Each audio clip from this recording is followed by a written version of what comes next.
Usually the question we ask ourselves is, am I happy? But I think the most powerful question you could ever ask yourself, the whole idea with mindfulness as a form of listening to yourself, talking to yourself, and is indeed the path to optimism.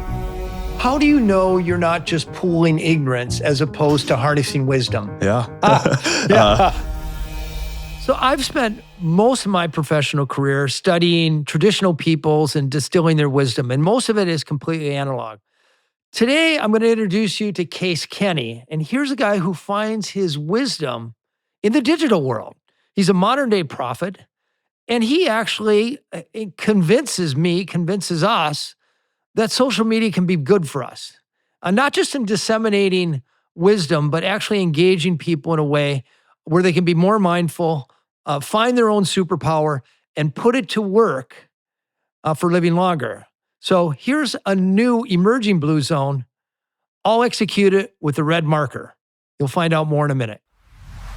I'm super excited for today. I've spent my career, 25 years, exploring the populations in the world where people live the longest and best life, happiest lives. And I feel like most people who are interested in what I have to say are kind of on the older side. That's why I'm so excited to introduce everybody to Case Kenny today. We met about a year ago, maybe a little over a year ago, at a party, and we exchanged Instagram accounts as the way people now connect. Forget the old business card. Yeah. But I remember going to your Instagram account, which has 1.2 million followers, and being absolutely riveted. And I was riveted, first of all, from the clarity and cleanliness of it. Most of his posts were simple, read aphorisms and axioms and these sort of auto-generated pearls of wisdom, which I interpreted as modern day poetry. The world doesn't have enough poets, by the way. Yeah. But I love how you metabolize the wisdom for living longer, more mindful, better lives into these small, consummately digestible little pieces of wisdom, which is the way we're ingesting information these days. Yeah. It's not a law form, but you've also written extremely successful books. That's bold of you. You've been on the Today Show. You're really a voice for a younger generation in a fresh voice. You're evidence-based, but I think a lot of the advice you give people is you intuit.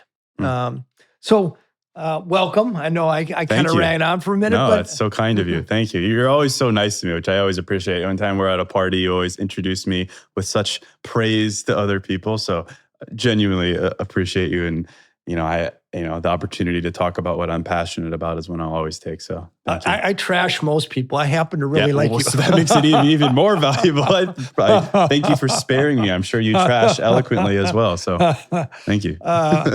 So tell us a little bit about you, about where you came from and where this inner voice comes from. And I guess the most important thing, and maybe put this at the top, where your work inspires people or where your work helps people live a better life. Yeah. I'd start with that specifically because that's how it came from my life personally. Is like, the aim of my work is very simple. It's to help people be more optimistic, which is a goal that who wouldn't want to be more optimistic, right? We all have things that are painful, that feel confusing. Who wouldn't want to be able to live amidst that and say, it's all good. I still believe good things can happen. So that's my goal. And that's a vague, ambitious goal, of course. But for me, it's very simple. Like, the way to be more optimistic is you change the way you talk to yourself and about your presence in life, your experiences in life. It boils down to emotional vocabulary for me. What are the literal words that you use to speak to yourself in reaction to what you feel in your life? So to answer your question, I'm 37 now. I had a whole career before this. I worked in advertising technology sales for a long time in Chicago. Really enjoyed that. I was pretty introverted and didn't really have a strong center of like truth in life. I didn't have opinions of my own. I felt, a little bit lost in my 20s. I entered this sales role. I started as an account executive at this company. I worked my way up to a regional vice president. I really liked who I'd become as a salesperson. I always think people should try sales at some point in their life. It really teaches you a lot about yourself. But anyway, I got really good at sales and I was being promoted and making money. And I was like, it's so weird to me how I'm so certain and confident in that area of life. But as like a human, as a boyfriend, as a brother, as a son, I just didn't have a center of truth. And that really frustrated me, that I felt like I was just borrowing other people's goals and expectations and the whole thing. So my solution was very simple and kind of in a meta way, now that I do it full time, is I started this podcast, New Mindset Who Dis, with the goal of forcing myself to vocalize feelings, goals, ambitions, everything. I saw it as like a mix of creative and vulnerability. And at the time in 2018, less people were podcasting and there were fewer men sharing their feelings. And so I saw it as this like vulnerable thing. And the rest is honestly history, because what I learned from the podcast, and I would basically do these short 20-minute episodes, no guests, because that was the whole thing. I didn't want to just borrow and regurgitate from other people. I wanted to be able to sit down and describe a feeling, describe an ambition, and say, where is it coming from? Is this a firsthand experience or is this a secondhand expectation that I'm borrowing? And through that, I really have come to realize what I do, which is a very practical form of mindfulness, a big umbrella term, right? To me, mindfulness has become very simple. It's the art of listening to yourself. And more importantly, and the one that I really lean into, it's the art of talking to yourself. And that's what I help people do with words and language and word choice. How do we speak to ourselves about emotions? I've found more often than not, we're using the wrong words. We're using words that are just burdened by permanence. And all those things combined, when you practice that, you are leading yourself to be more optimistic. You're talking to yourself in a kind way, in a fair way, in a way that allows for things to change. So that's the long or the short. Really, it's a passion for language. Like in college, I majored in Chinese and Arabic. And, I lived in China for a bit. Wow. I've been all over. And it was always interesting because I was like, and then I moved to Chicago and worked in marketing. And I was like, I guess, that was just a fun time in my life. But now looking back, it just makes sense why I've always been drawn to language. Like I took 5 years of Latin in high school. I don't know if they still teach Latin, but I was really good at it. I got all 5s on the APs and was like one of like 12 people in this class. I just always loved languages. And now looking back, it makes sense of the power of language, the energy of language. In 1960, the average 16-year-old child or teenager had 25,000 words in his or her vocabulary because they read all the time, right. Maybe TV once in a while. Now it's down to 10,000. And I always think of vocabulary. The words you have is tools and fine tools. And when you only have 10,000 words, you end up using blunt instruments or sort of the language equivalent of emoticons. Whereas if you have 25,000 words, if you can use a word like phlegmatic instead of tired, it conveys a completely different. You sound way cooler too. Yeah, yeah. Let's be real. Phlegmatic sounds like tired. It's like phlegmy. Yeah. So I guess I'm just reaffirming the importance of language to nuance your thoughts. Yes. To be able to refine what you're thinking about. You were, before we got on here, you said something very revealing that on the way over here, your wife was working on whatever she's working on her phone, and you were just talking to yourself. Just sort of streaming wisdom, I can imagine. Yeah. But you said that you used to be very introverted. You didn't talk much. And all of a sudden, you're this wellspring of wisdom and social media and books and network TV. I'm just wondering, what was what unleashed what you had been holding on the inside? What was the catalyst that brought forth this sort of modern day poetry and wisdom? Yeah, it's a good question. I mean, I think certainly we all change, and that could just be a maturity thing. But for me, I've always had this creative spark inside of me. But I think like many people, imposter syndrome, comparison, just general nervousness and insecurity bottled that up.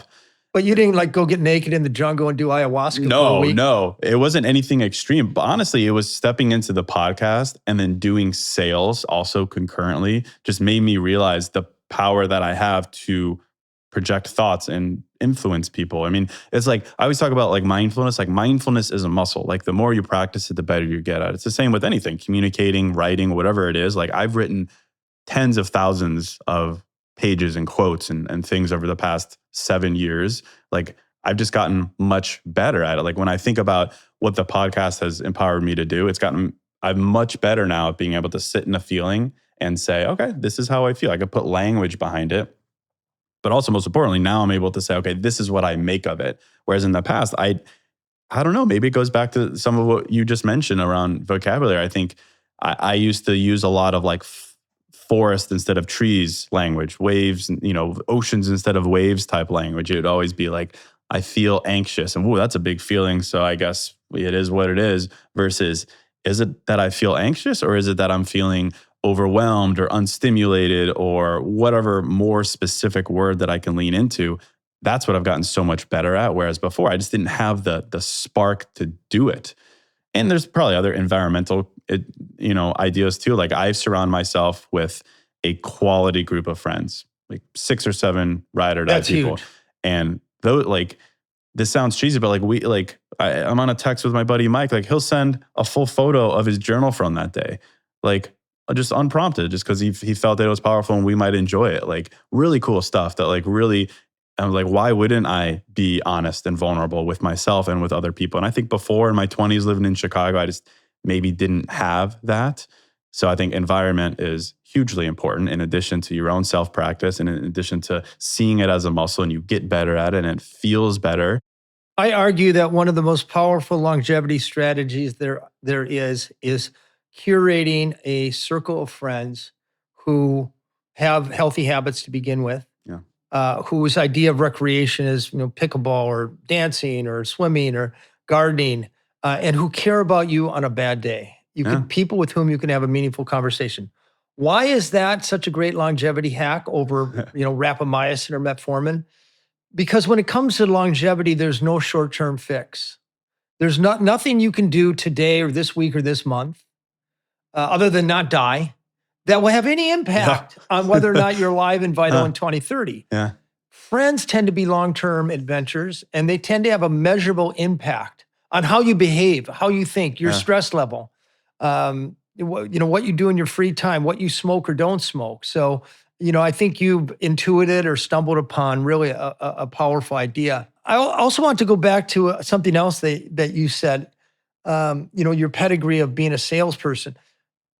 I think people tend to under-celebrate the power of a salesperson. Yeah. A good salesperson has to metabolize information, synthesize. He has to understand who he or she is talking to and has to put it in a language where you're convincing them that this is good for them. Yeah.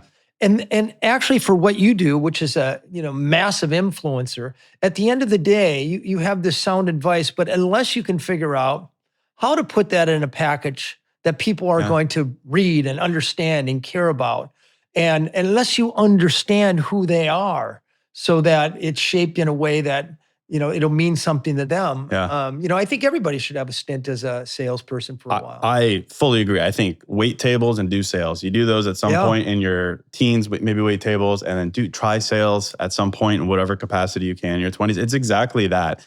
It's a combination of empathy, for one. You've got to be able to see their world, their context, their goals. But two, it's all about the context of the language. Like, there's a lot of brilliant people who do similar things to me that I do. And it's amazing, and I love them. The space that I try to occupy is, I call it golden retriever language. How simple can I make some of these complex truths? Because I think that's what people crave in life, right? Simplicity. And you read my stuff, I'm not reinventing the wheel with language. Yeah, sometimes I'll use clever word pairs and a synonym perhaps that you haven't thought of. And yes, I do consider it poetry, but how simple can I make it? That's my goal. I want to read one of your famous red quotes, hand-drawn.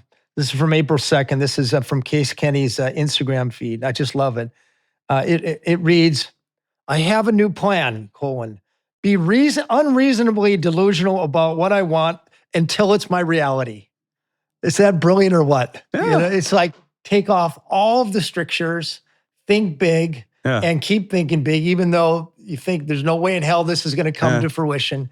And then one day it does. Like that one, for instance, like I use the word delusional a lot because it's a catchy word and people like it. But like, I think it's powerful because like optimism, delusional optimism, being unhinged and hopeful in life, like all those things are umbrella antidotes to cynicism, which I think cynicism, resentment, those kinds of things, we know that they're killers of relationships. Like if you ever read any of like the Gottman Institute, we know that among all the things that can destroy a relationship, resentment is number one. It's the same with yourself. I would think your longevity, your overall mental health, like how do we avoid allowing a cynical mindset toward the world to develop? Something like that speaks to the power of the opposite of that. Like I remember reading this study, I don't remember where it was. I think I read it in Harvard Business Review, but it was basically, it looked at groups of people in the workplace and it divided them basically into two groups, like cynics and like hopeful people. And it basically showed that, cynics were people who were like, it's a dog eat dog world. Like you got to stab some people in the back. It's you against everyone else. Like don't make friends. Like you're here to make money, versus people who were collaborative and trusted people. And it showed overwhelmingly so that the people who were trusting and not cynical were promoted more frequently, made more money, and overwhelmingly reported more job satisfaction. And that kind of logic absolutely carries through into other areas of life. And a core component of the takeaway from that of the researchers who ran this study was the optimists, the people who were promoted more, made more, and were happier, they made trust their default. Trust in other people, which is a vulnerable position to put yourself in, especially if you've been hurt before. But I think if we can find a way to embody some element of that, trust in other people, trust that if someone says they're going to do something, you believe them, trust in yourself, trust in your path, trust in your timing, things like that, to me, yeah, it's delusional because it's not easy. And the average person is trending cynical in this day and age. Yeah.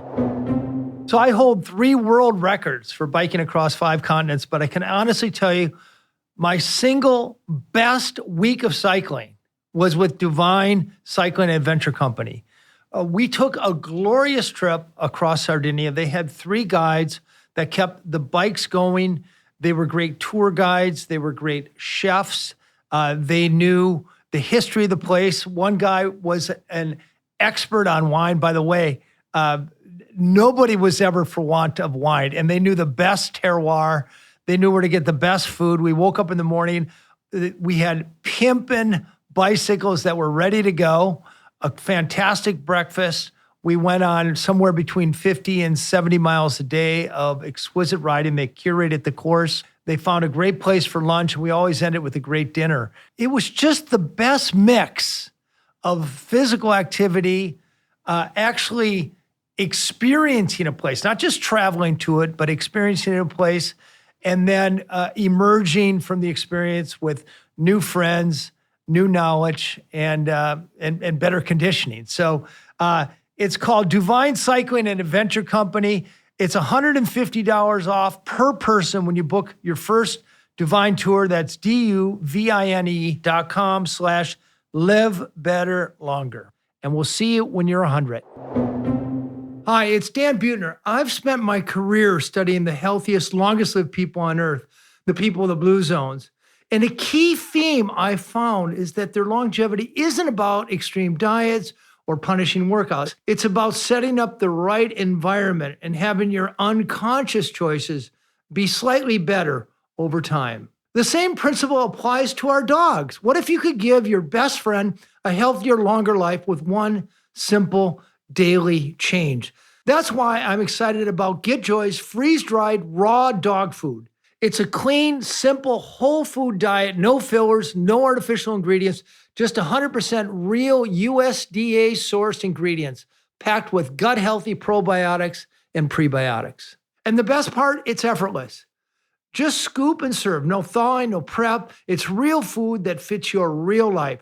When your dog is eating better, you'll see it in their energy, their shiny coat, and their overall vitality. Give your dog the gift of a healthier, more joyful life. And to get you started, GetJoy has a special offer for my listeners. You can save 30% on your first order, plus receive a free scoop and a free bag of treats, $33 value, at getjoyfood.com/DanB. You're striking a chord with us here. We just had Jillian Turecki on, the relationship rock star, and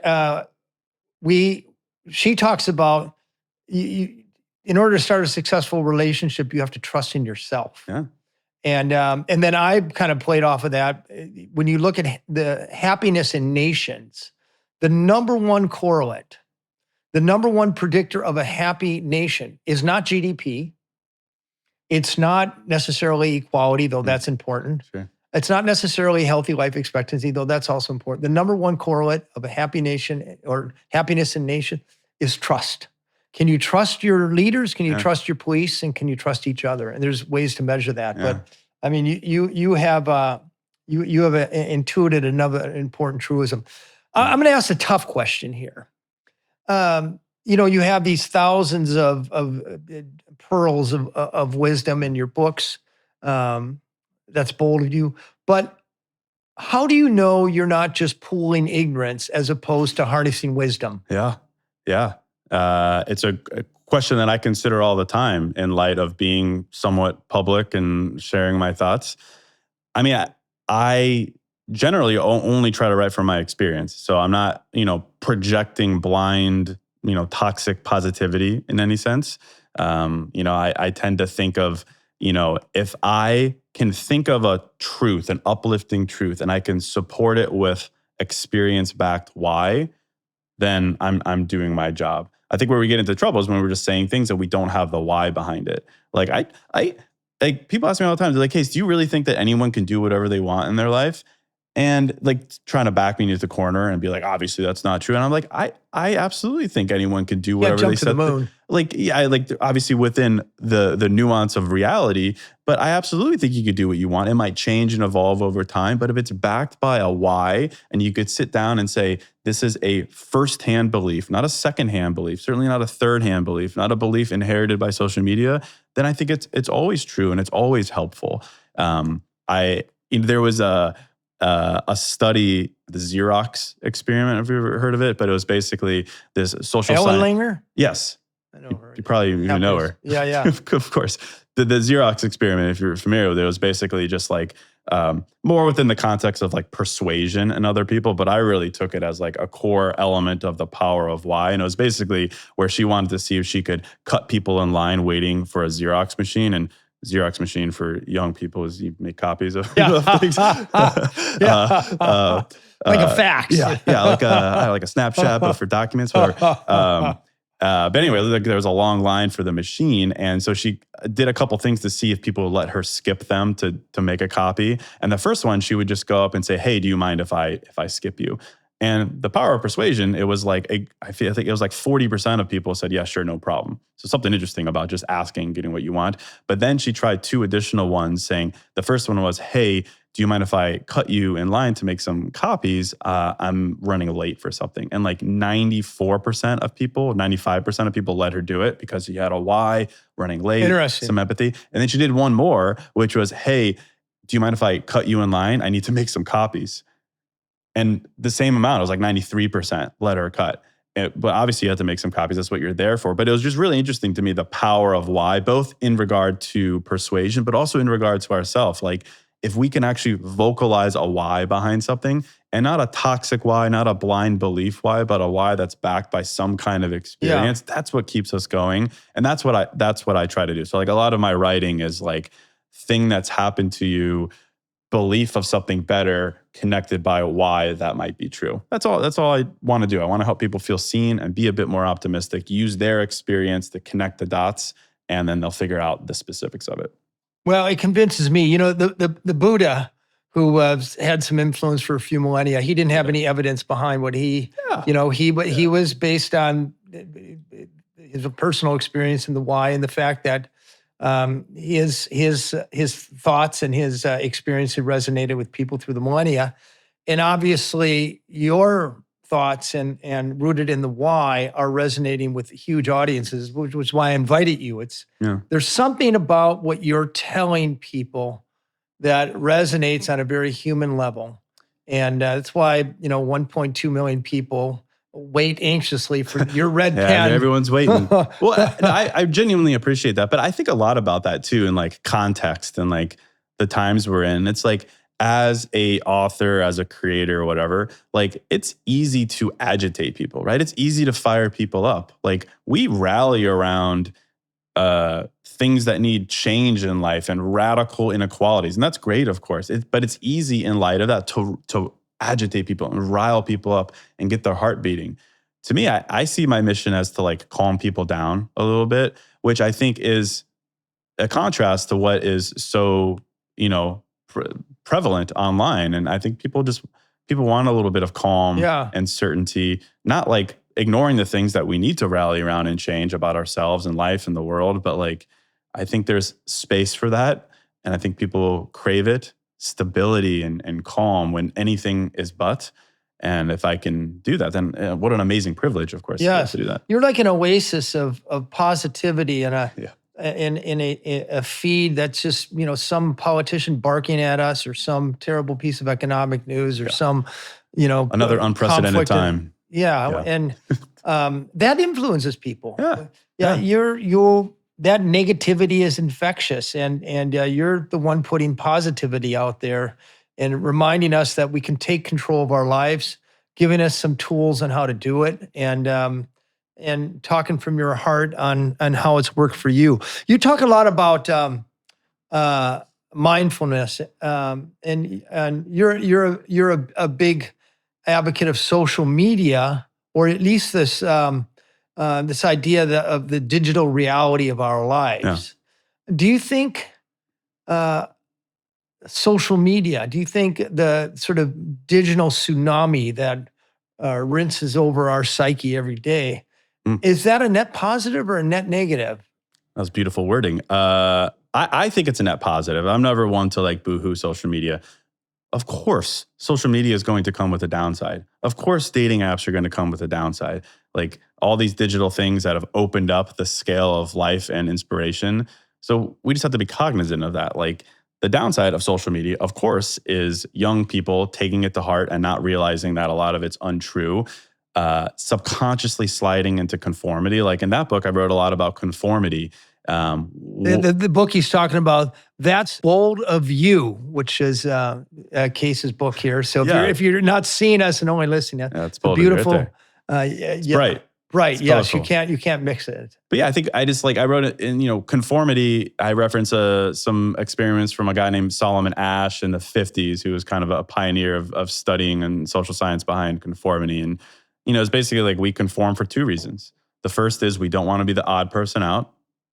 Understandable. The second is we think that other people know something we don't know because there's so many people doing something, therefore we need to fall in line, right? It's like, well, are all the sheep jumping off a bridge with you, right? Idea. Very simple stuff. Like we know it to be true, but it's like we need to understand that in relation to what we're consuming and social media, and then we'll be fine. And use social media. Social media is such a gift to connect with other people and be inspired.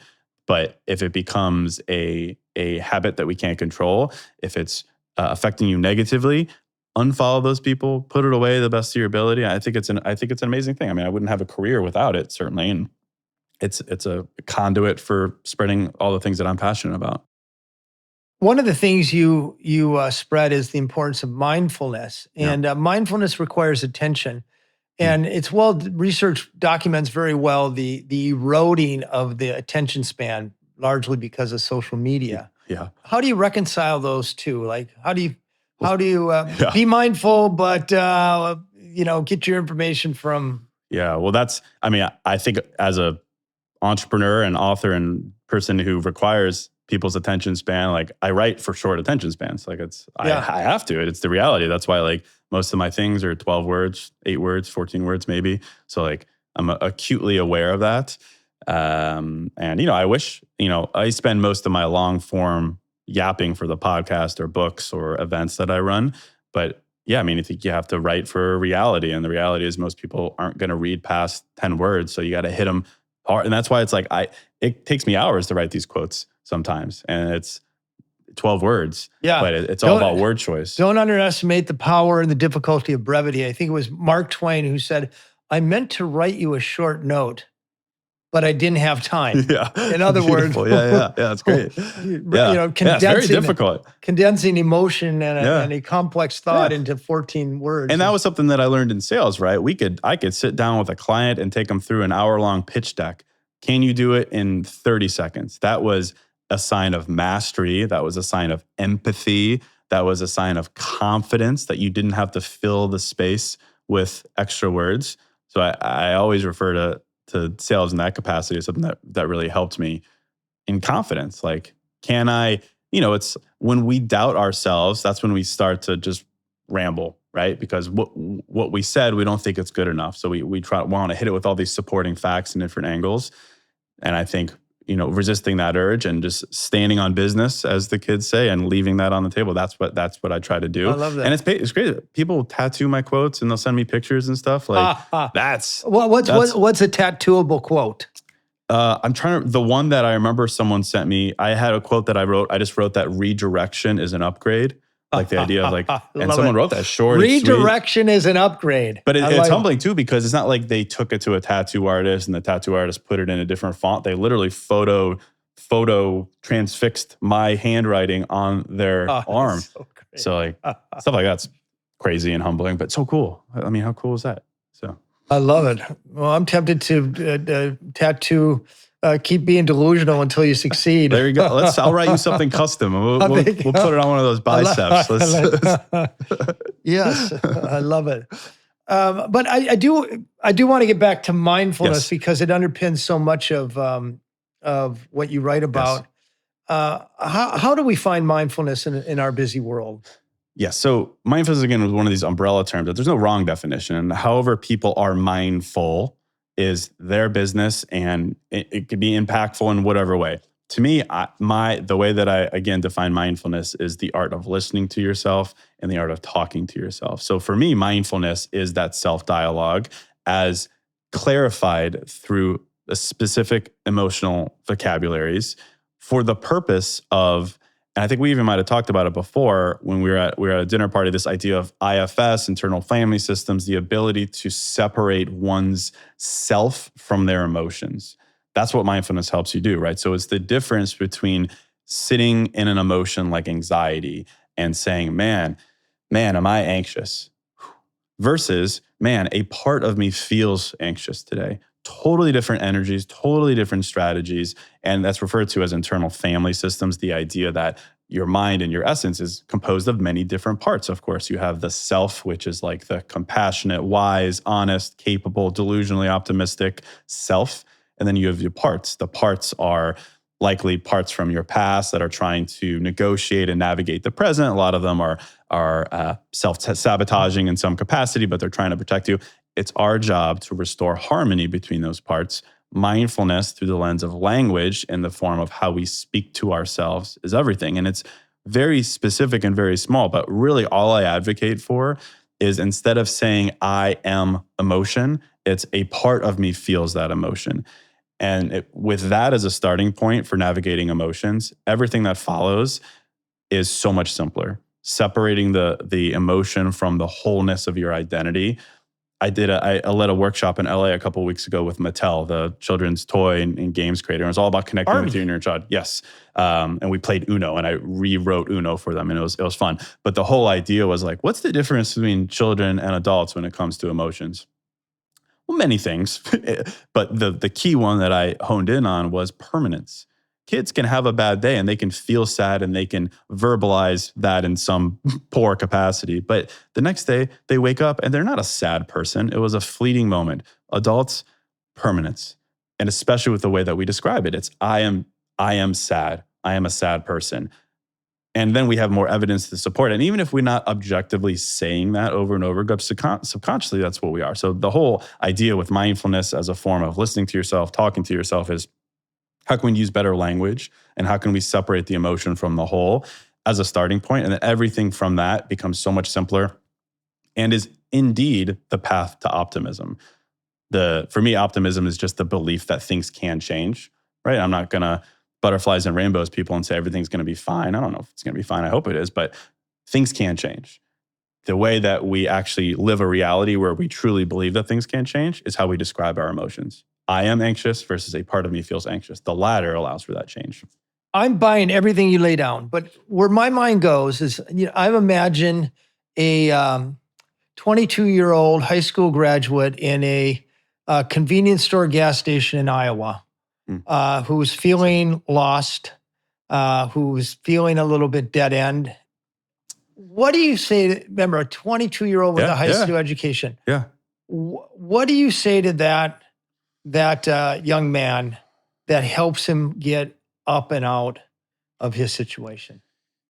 Yeah, for sure. I mean, I think it's a measure of practicality and specificness. Pretend I'm the 22-year-old. Pretend it's me. And I say, Case. Yeah. I've been following your Instagram. I love it. Yeah. But I'm stuck. Yeah.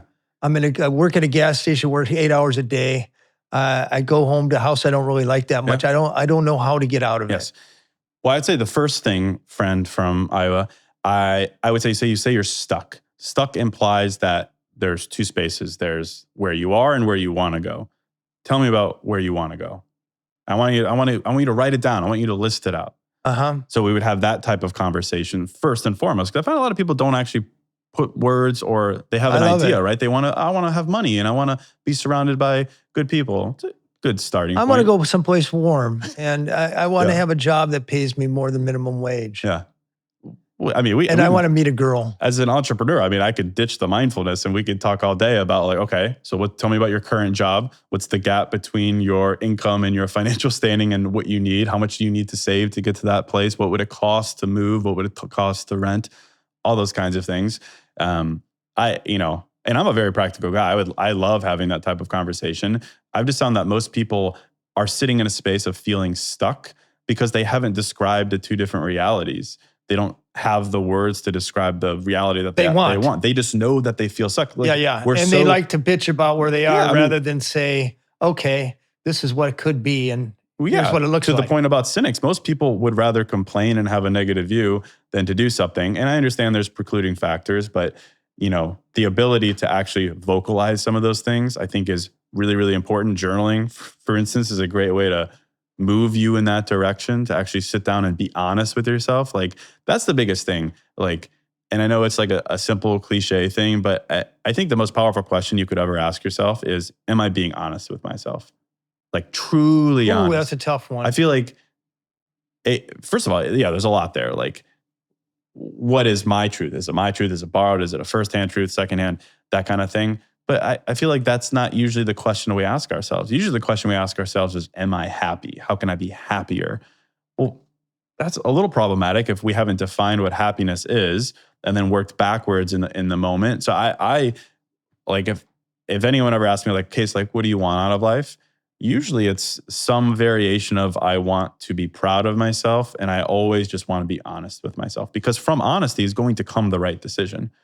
The wrong decision comes from a lack of honesty or a lack of clarity or, some kind of fear, right? So starting there, I think, is more important than like a next step conversation, because I think that'll come fluidly from that type of conversation. You speak a lot in the sort of poetic and ethereal, but the books you publish actually give people how to do it. I love that because so few experts like you think through the practical application. And you have this great it's a workbook. It says, "Hello, I'm unbothered." Unbothered. Unbothered. Yeah. And I think that's a great sort of truth to tell yourself. But you go day by day, and I want to read some of the exercises you give people.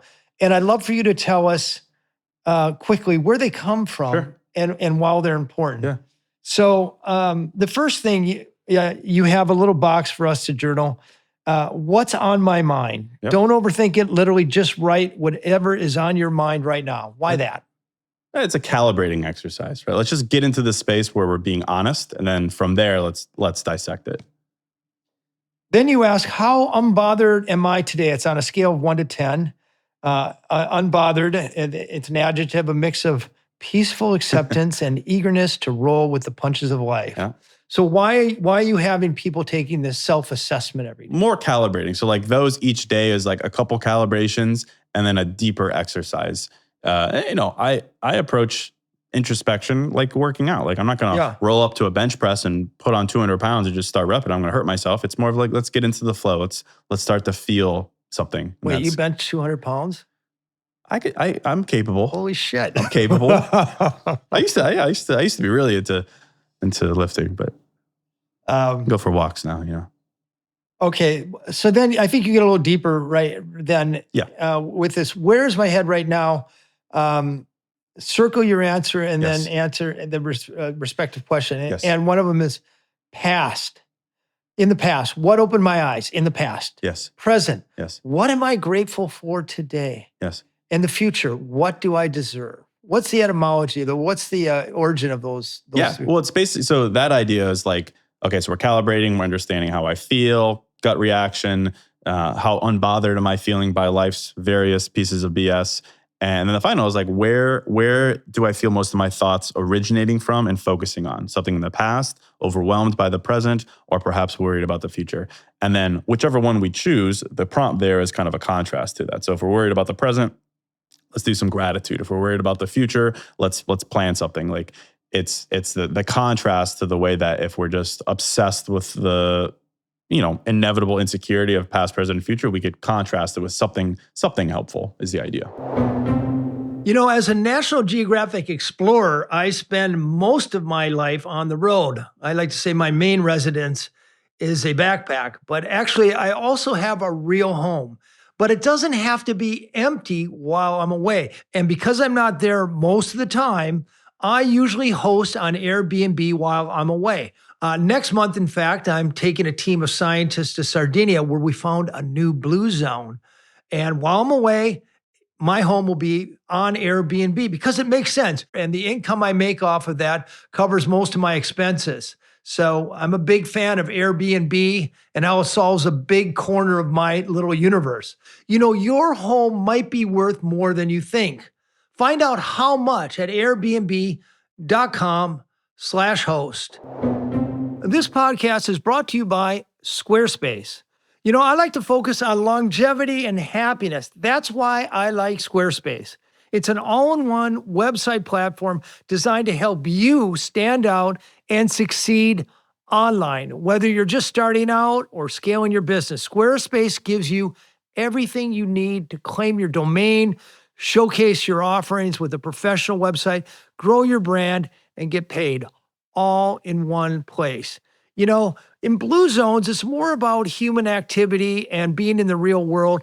Squarespace helps you do all you need to do online with the minimum amount of time necessary, and it makes you look like a pro. So go to squarespace.com/livebetter for a free trial. And then when you get ready to launch, use the offer code LIVEBETTER to save 10% off your first purchase off a website or domain. You know, the Buddhists are big believers that you want to be in the present. You want to experience the here and now because everything else is fiction. Yeah. And what I like about these past, present, and future exercise, for the past, you ask, what opened my eyes? Suggesting how does what happened in the past make the present clearer for me? Yeah. The present, what am I grateful for? So right now, what is the world delivering me that I might be overlooking and taking for granted? In the future, what do I deserve? Suggesting that you can visualize a life that it can be yours, but today is the day to start working on it. So it's all kind of different versions of the present. I'm somewhat of a one-trick pony when it comes to it. That's all about presence and it's all about optimism, right? Whether it's but you tricked us into thinking it's multi-time dimension. Got you good there. But no, but seriously, it's like it is that idea of looking to the past for something that could fuel your present. You learn from it. Looking to the present to feel grateful for something. Looking to the future to remind yourself of what you deserve. Like I'm a big proponent of journaling from the context of contrast. A lot of journaling I've found is a lot of like, hey, write down some to-do list. Write down 10 times that you're worthy of something. And I think that's very valuable. A lot of the prompts, and I run these events where we do guided reflection, where it's all about taking something frustrating from the past, bringing it into the present, and finding gratitude from it. Like true gratitude, like when you actually feel gratitude, it has to be a mind and body thing. Like I want to feel it. To sit down in the morning and just write, I'm grateful for my health, my friends, and the opportunity to do this podcast. While all very true and valid, I don't feel the true gratitude. Like, so for me, it's like true gratitude, you have to take past pain, bring it into the present, and realize that you're lighter because of it. That's an amazing, like I lean on Thich Nhat Hanh's writing about a non-toothache, which yeah, is amazing stuff when he talks about how, when we have a toothache, we know that it's really painful, but when we don't have a toothache, we're not grateful because we've just moved on to the next thing. So to be grateful is go back in time to that thing that at one point, that tooth. And experience it again in the present, and then be like, open your eyes and be like, oh, I don't have it. I'm so damn glad my tooth don't But you hurt. could do that for anything. It's like if you were sick or you hurt your ankle and you're a runner and now you can run. Just like I really do encourage people to try to do exercises like that. Go to the past. Find something that you learned. Find something that you overcame. Find something that you evolved through. Bring it into the present. Ground yourself. And then use that to supply the future. Yeah. One of the things that give me great hope in the emerging generation, I've seen videos of you sitting up on a stage in front of a packed auditorium of people who are sitting there writing intentions. Yeah. Like, you're Mick Jagger, and instead of them, screaming like Just idiots. Real rock star. Yeah. There, you actually have people doing the introspection, writing these things. When you're in front of these, when you do your public appearances, these audiences, what is the one question that you ask these auditoriums to write, or the one exercise you have them to do that seems to get the biggest response or the biggest return, so to speak? Yeah. Well, yeah, it's a good question. I mean, I formulate them similar to that. Like we start with a how do I feel calibrating, and then the final question is usually around like, I feel this way, negative way, but, and then everyone leaves with like a mantra. I call these sessions mantra. So they leave with something that they hand wrote, and that ties everything together. So most of the prompts for them, that's like, I don't know the answers truly, but I know some prompts that can help. Draw the answers but out it's of people. so cool to see people leave with their own, they wrote it. They could tattoo it if they want. They could write it on social media if they want to, but those are always the most rewarding. And I would say like those events are really cool because I've done them for so many groups of people. I do them for the NFL, grown men who hit each other for a living. I do them for makeup and moisturizer brands of all women who are there to think about skincare. They get the same value out of it. And that's not a testament to me. It's not about like how I deliver it. It truly is, if you open yourself up to like that kind of vulnerability and you're eager to change the way you speak to yourself, you're going to get value from it. And the fact that like both of those groups of people do it, and I've done them at nightclubs. I did one at a club here called Space. Like those people love it. Like anyway, I just think it's very universal, and it always inspires me that like sometimes I'm like, is this cheesy? Is this sappy? Is this too sensitive? It's for some people, sure, but for someone who really wants to open their heart to being kinder to themselves and being more optimistic, it's like it hits the mark every single time because they are uncovering the truth. I'm not uncovering it, and I think that's just like it's such a gift to be able to help. Do that. You for drew it them. out of you drew truth out of them. Yeah. But just interstitially, I want to tell our listeners, our viewers, it's a great story about you. So the hottest club in Miami is called Space. People have been known to come in there and maybe or maybe not take hallucinogens and Molly and dance all night. You told me, I don't know if you remember this. You told me you and your wife would like go to bed at 10 o'clock on a Saturday night, and you'd wake up Sunday morning and you have a cappuccino and you go to Space at 6 in the morning and dance until noon. And everybody else, of course, has been there for 8 hours or something. You're like fresh as can be, and you're ripping up the dance floor, and you're, on nothing more than life and a little caffeine. Truly, I mean, that sounds unhinged if you don't know the club in Miami, but it's like a somewhat fairly normal thing to do. Like we'll have a coffee there. Then we'll go to the farmer's market and we'll go do our taxes. Like that's the order. I go do my. You were an original. I think but as much as that is funny, kind of from an outside perspective, I think music is like so powerful when it comes to mindfulness and happiness. And of course, we know this is obvious stuff, but like anything I've ever written, I'm always listening to house music, upbeat dance music. I am all about the structure of dance music, which is break, build, drop, break, build, drop. It's got this euphoric cadence to it that, to me, it just draws emotions out of me. It literally, it is like a vulnerability switch. So I'd really encourage people, like, if you're like, Case, like, you're speaking in a lot of poetry and you're talking about worth and like, I just don't get it. Understandable. I would take a prompt that I've written, or just sit down, put on some house music, different genres of house. There's progressive house and Afro house and different EDM genres. Find one that draws it out, because it really does. Yeah. And I don't really know how to explain it, but like, sometimes like that's important, like context, environment, sometimes just that final thing that all of a sudden you're like, ooh, I feel something. So as a tidbit of practicality for people, if they can't relate to some of this, I would recommend that. And also find your zone of creativity. Like for me, I really do most of my work between like 10 and 1. And that's like between coffee 1 and coffee 2 with house music. And then pretty much after that, I've kind of lost my sauce. So like, know yourself. Like if you try to sit down at the end of a long day and you're trying to journal and choose the right words, it might be pretty difficult. So try it when you're in your optimal zone for vulnerability, eagerness to do the thing. And I think you'll find it easier, and you won't be turned off by it because you've got, outside chaos. And try some house music. Try some house music. I work with DJs. Like, we do these sets on the podcast sometimes where they'll play a 60-minute set, and in the interludes, I'll basically kind of do what I just did with some of this stuff. It's cool to see the way that, not everyone responds well to silent meditation. Some people want a little bit more, catalyst and creativity. So I try to be that guy.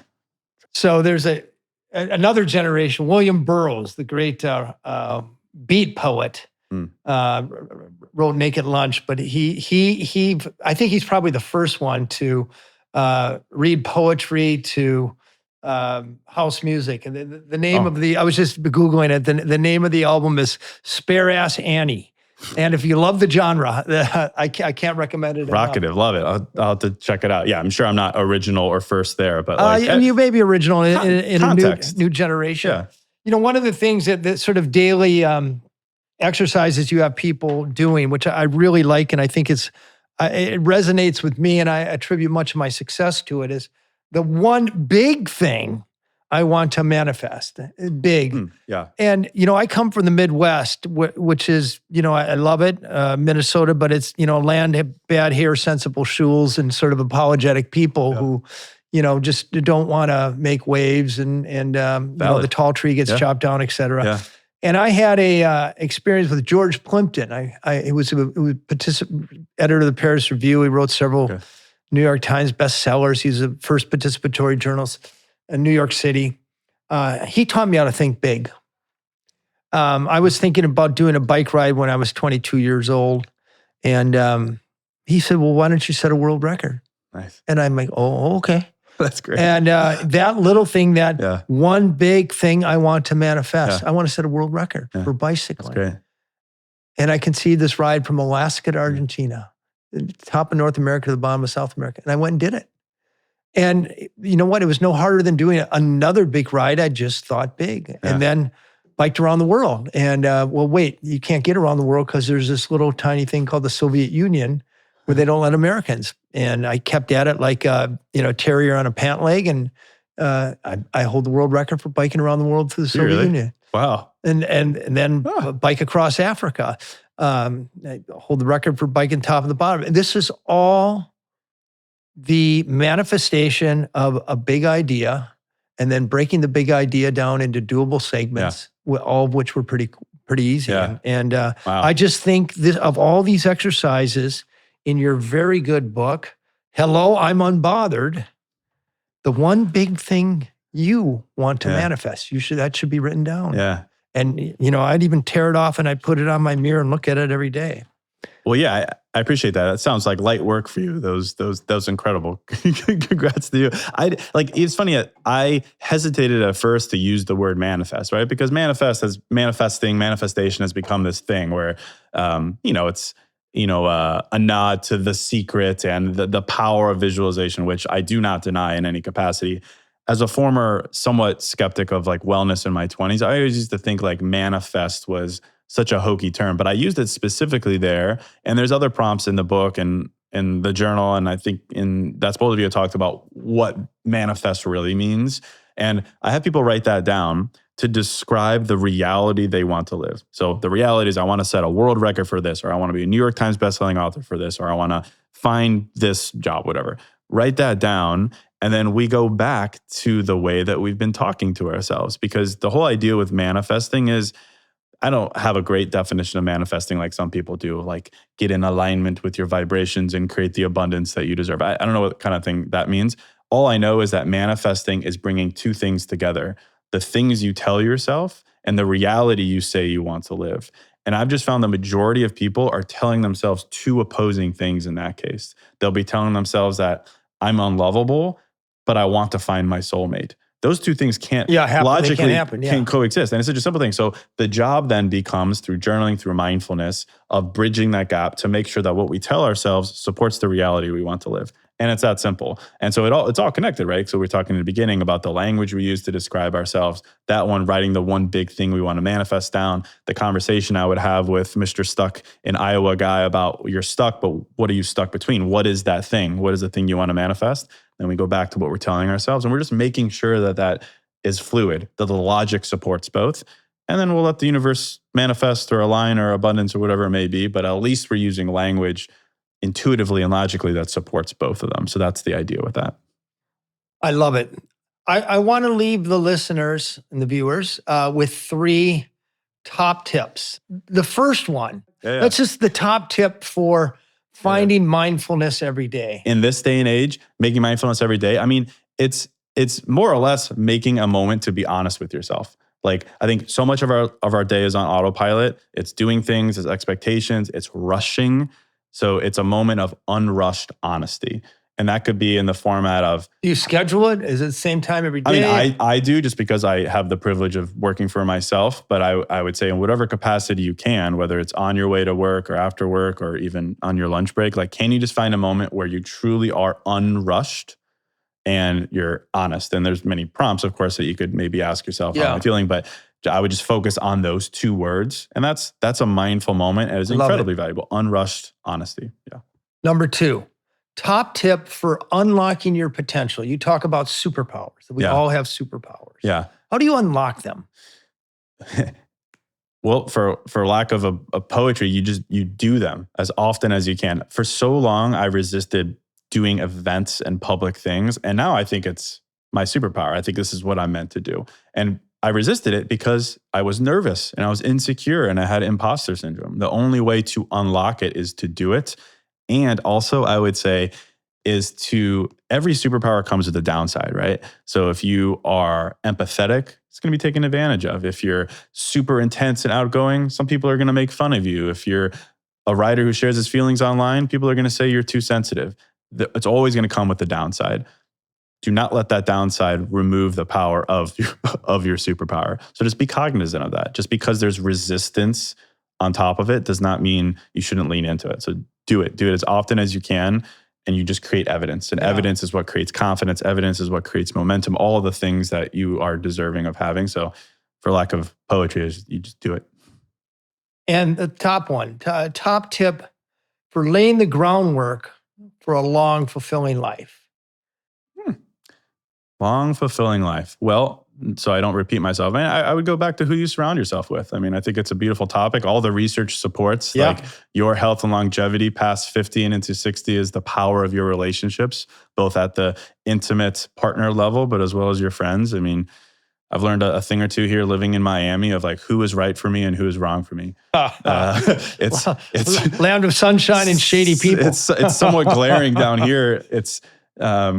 But yeah, you learn through experience, and it's okay to be alone sometimes. I wouldn't just surround yourself with people just to have people, but lean into the right people. I always say that your passion, your superpower, your weirdness is a filter for the wrong people, and it's a magnet for the right people. I like that. If it drives, be proud of that. Yeah, I repeat that a lot. If it drives the wrong people off, that served one purpose. It filtered the wrong people.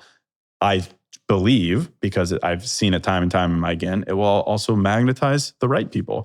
And that takes patience sometimes. But again, if it's your superpower, if it's the thing that brings you joy and allows for you to create in life, see it as a magnet.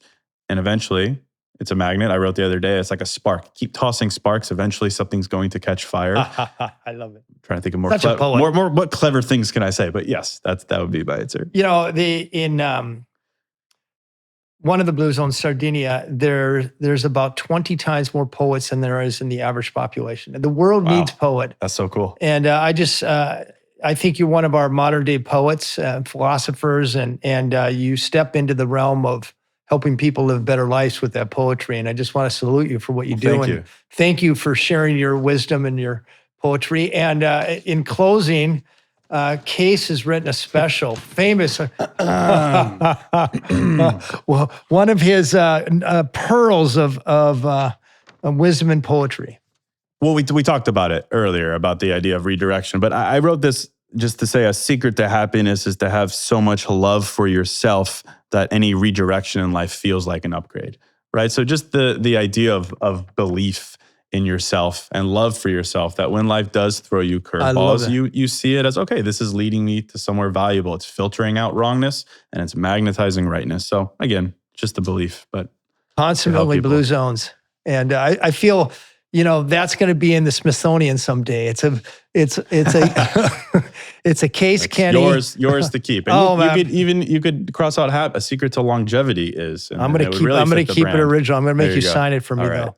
How do we get a hold of you? How do you want us to interact with you? And how do we find out about your books? And well, thank you. Thanks for having me. Genuinely. I love chatting with you always.